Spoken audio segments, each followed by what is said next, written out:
All right, we are shifting completely from 2022 to the future. So for this futuristic video, I think we have to look at some younger players. We're going to be looking at running backs that are 23, 22, 20, and 21 years old. So we can all laugh at people in the comment section together when they go down there and they scream at me saying, "Oh my gosh, you clown. How the hell could you leave off running back X?" When literally he's 25. Okay, so I think that we can all be on the same page, 23 years old or younger. Before we get into it, make sure you go down there, drop a like on this video, subscribe to the channel only if you play Dynasty Fantasy Football. And if you want to check out any of these player props any week, if you want to get into a draft with us on the live stream, a draft in the public lobby, we did over 700 of them this year.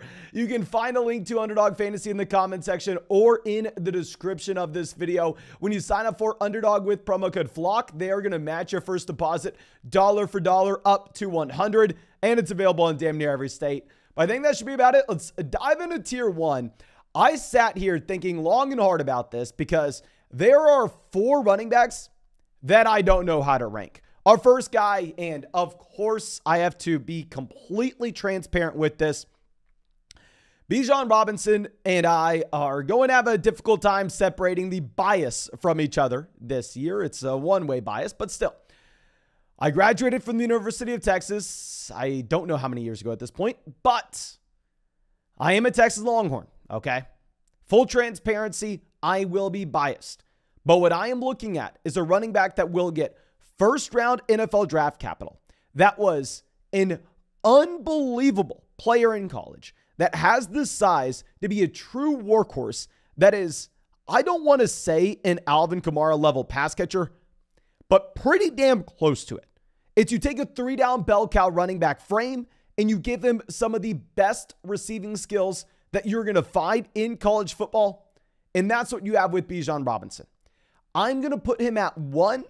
I think you could easily move him down these rankings. If I'm going to try to separate my bias, I think you could move him down when we don't know what the situation is going to be. We don't know how slow he's going to be at the NFL Combine because he's not a speedster. I'll tell you that right now.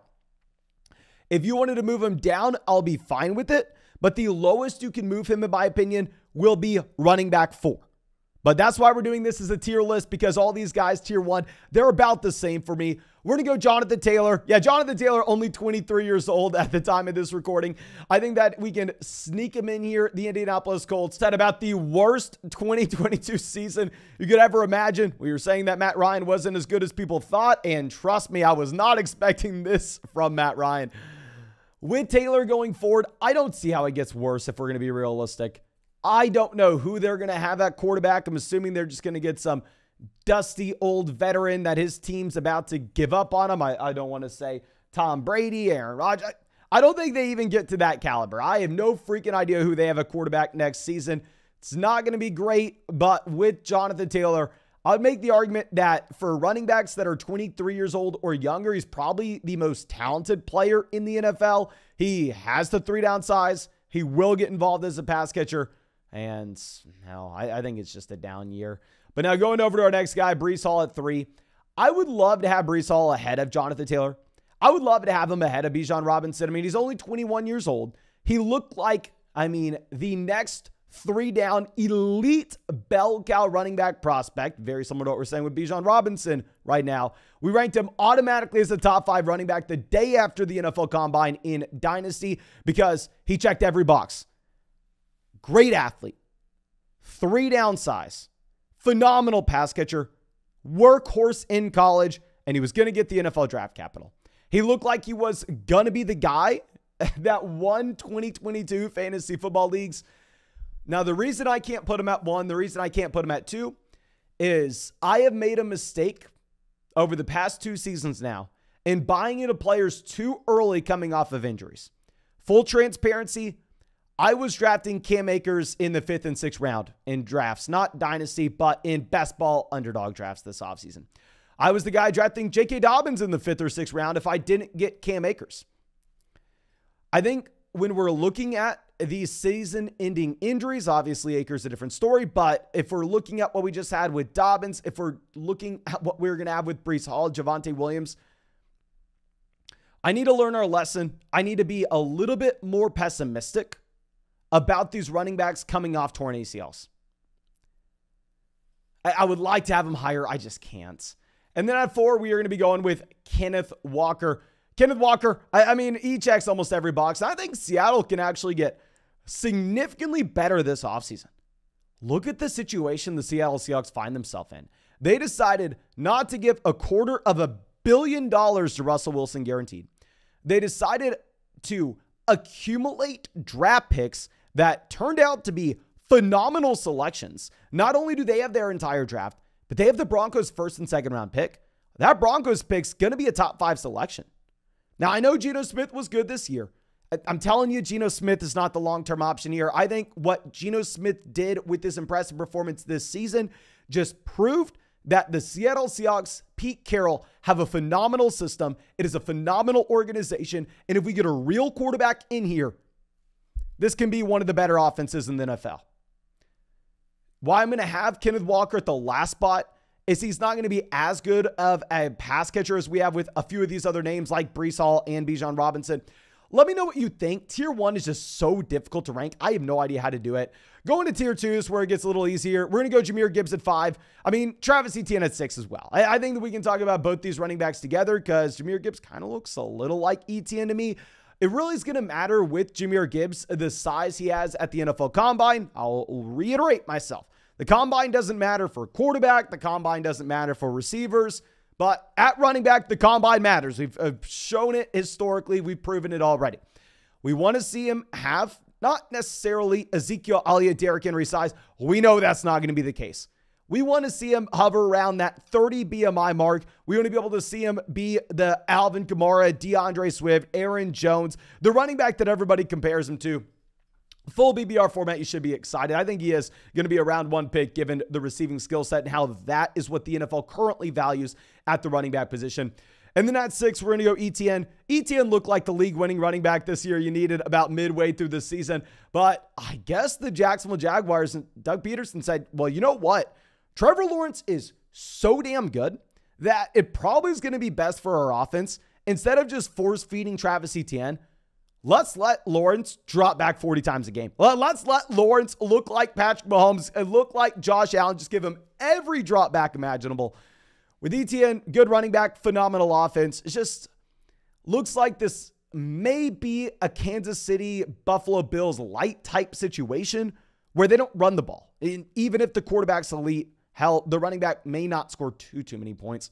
But dropping down to our next tier, we're going to go DeAndre Swift at 7. With DeAndre Swift, injury-riddled season, I don't know what's happening at this point when they're using 3 running backs, when they're using Swift, Jamal Williams, and Justin Jackson. I can't explain it. I don't know why they're doing it. I wish they had a 2-man running back by committee instead of a 3-man. Jamal Williams not under contract next season, however. DeAndre Swift dealt with multiple injuries. I'm hoping Swift takes that step forward this next season. The offense looks very good. The offensive line looks like one of the best in the NFL. Now, going at 8, similar to what we were talking about with Breece Hall, I would love to have Javonte Williams higher. Javonte Williams only 22 years old. Javonte Williams was the youngest running back in that 2021 draft class. But similar to Breece Hall, I have been too optimistic about these running backs coming off torn ACLs. I've been trying to pretend every one of them is going to be Adrian Peterson and go out there and be just as dominant, if not better, after a season-ending injury. I think we have to assume that they're a little bit slower. Obviously, that should hinder their dynasty value if you think you may get a buy low moment at the beginning of the season next year. I mean, think about what you could have bought J.K. Dobbins for halfway through the year this season. Now, dropping down to our next tier, we're going to be looking at Damien Pierce.